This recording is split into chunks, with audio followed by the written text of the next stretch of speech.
Food and Beverage Services for grade 7 and 8. Our topic is the market, customers in food and beverage services.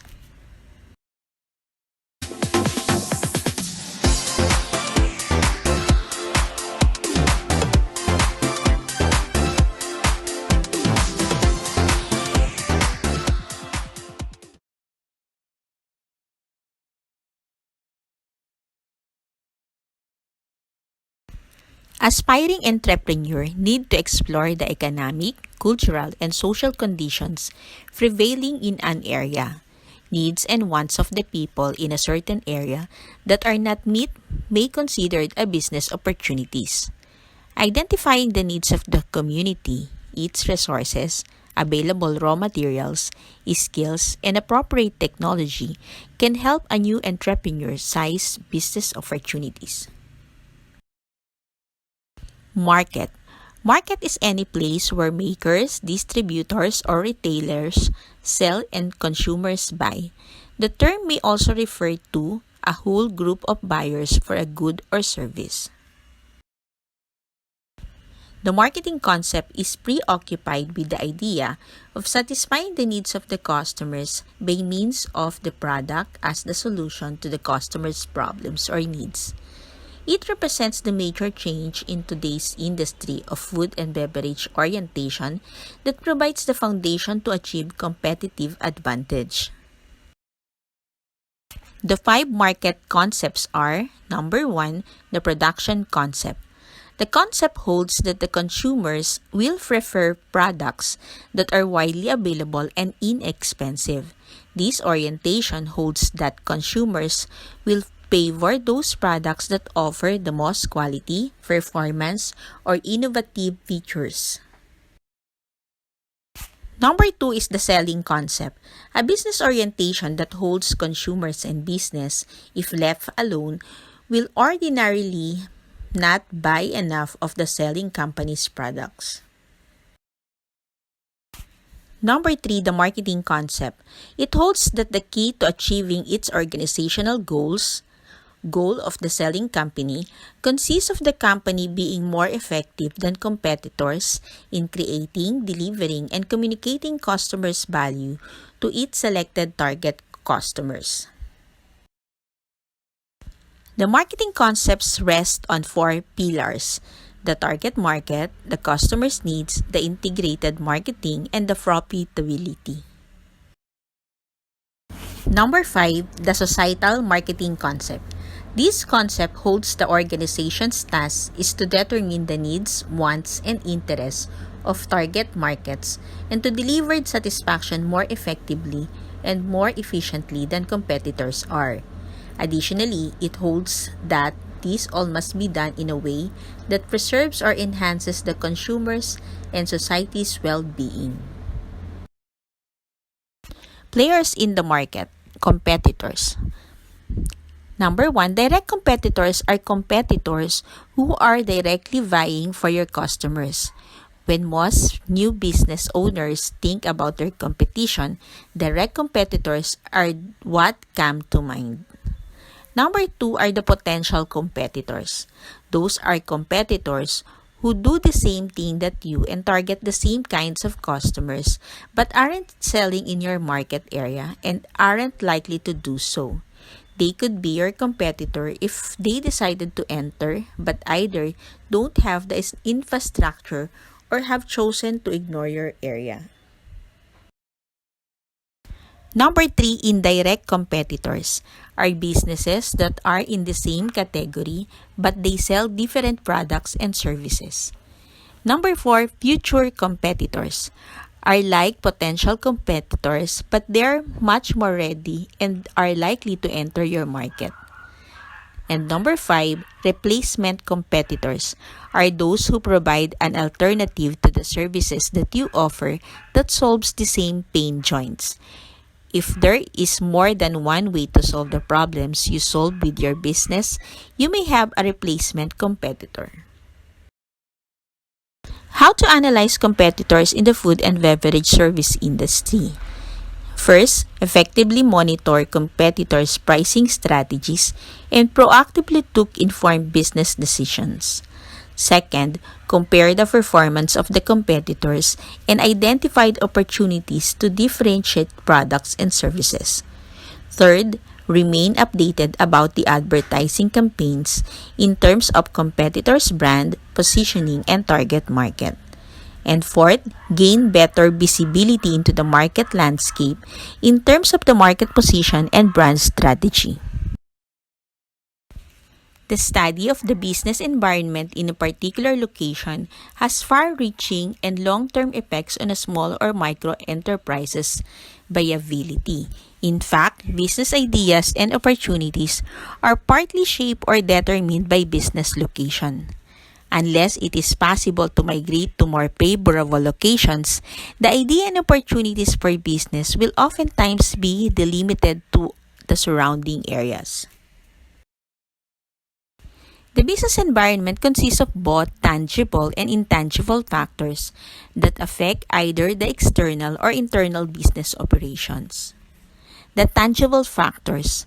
They may include the land area available for economic zones, the physical layout and barriers such as rivers, parks, or lakes, and building obstruction, as well as transportation network. They also include the demography of the clients and suppliers, the competitors in the locale or area, and the available technology for production. The intangible factors, on the other hand, include subculture, industry trends, economic and government activity, or the political situations in the area. To market your product or service, you must tailor your marketing and sales efforts that most likely buy your product or service. It is critical that you first determine or identify your primary market. If you do not know who your customers are, how will you be able to assess whether you are meeting their needs? How must know you must know. The needs and wants of the people within an area should take a big consideration. Everyone has or his own needs and wants. However, each person has different concepts of needs and wants. Needs in business are the important things that an individual cannot live without in a society. These include basic commodities for consumption, clothing, other personal belongings, shelter, sanitation and health, and education. A customer profile. It is sometimes referred to as consumer profile.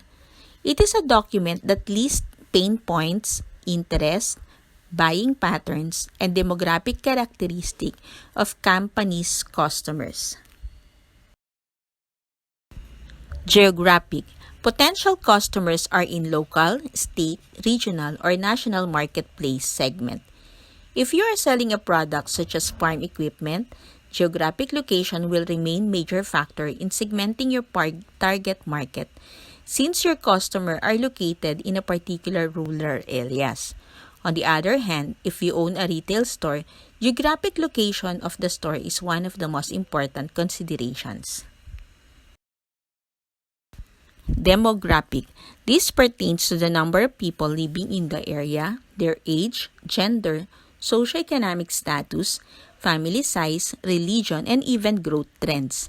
These are invaluable information that can help entrepreneurs in matching their product to the target market, in deciding for the marketing strategy, pricing, and product packaging, among others. Potential customers are identified by criteria such as age, race, religion, gender, income level, family size, occupation, education level, and marital status.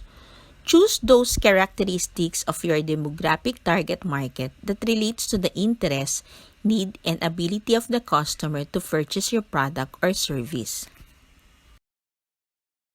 Culture or subculture, being the totality of the way of life, ideas, and customs of set of people or society, primarily influence the types of products that are acceptable to a particular locality.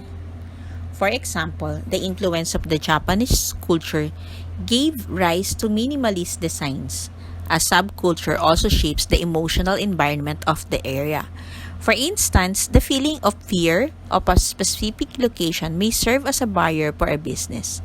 A place where one does not feel safe because of the prevalence of crime will discourage entrepreneurs. Consumer analysis through number one, observation. It is less expensive and you will see people interact with your product in a natural setting without influencing each other. The only downside is that you cannot get inside their heads, so observation is no replacement for customer surveys and interviews.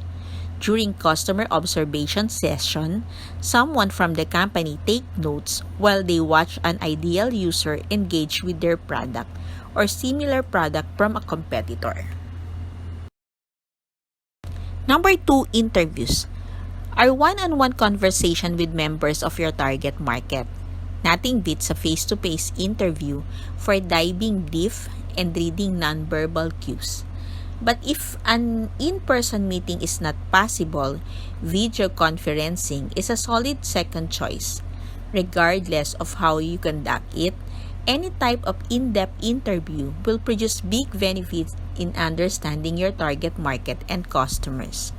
By speaking directly with an ideal customers, you will gain greater empathy for their experience and you can follow insightful threads that can produce plenty of moments.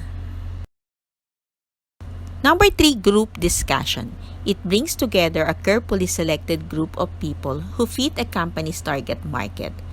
A trained moderator leads a conversation surrounding the product, user experience, and other marketing message to gain deeper insights. And number four, survey.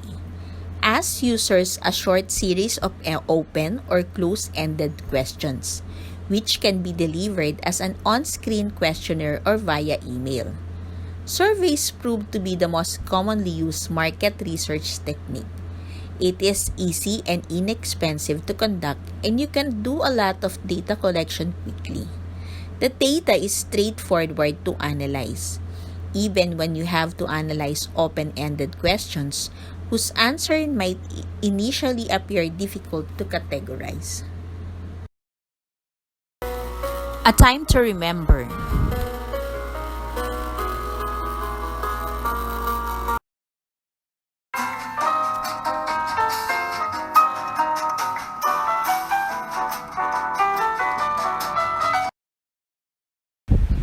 This is Maylene Huliganga. Thank you for watching.